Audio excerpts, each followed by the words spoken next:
le 12 mai 2012, il se tient une réunion à Rubavu. Rubavu, c'est au Rwanda, frontière avec le Nord Kivu là-bas, des ministres de la Défense congolais et rwandais. Ils signent un accord. Dans cet accord, les deux parties conviennent de ce que les armées rwandaises peuvent entrer au Congo et surveiller les 9 frontières de ce pays. L'accord existe.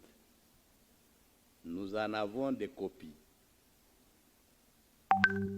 Le 18 du même mois, de la même année,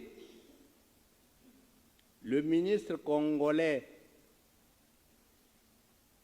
et le ministre rwandais des Affaires étrangères se rencontrent à Kigali. Ils signent un accord. Dans l'accord, ils acceptent que les services de renseignement rwandais peuvent entrer au Congo, sillonner toute la République pour assurer la sécurité. Ils le font chaque jour.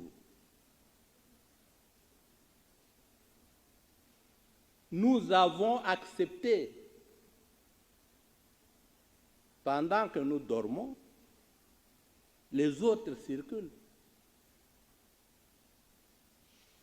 repèrent les sites miniers, contrôlent nos frontières, sillonnent tout le pays.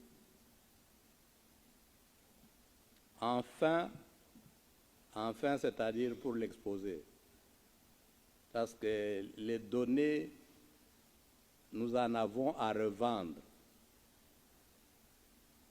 Vous connaissez le fameux accord du 23 mars 2009 entre le Congo et Kundabatware, le CNDP. L'accord reconnaît aux Rwandais le droit d'être congolais et de participer à la vie politique congolaise, d'être candidat et d'être élu. Nous avons signé cet accord. La partie congolaise a été représentée par M. Raymond Tshibanda, à l'époque ministre de la Coopération, et Obasanjo, qui était témoin de la communauté internationale, lui a posé 3 fois la question.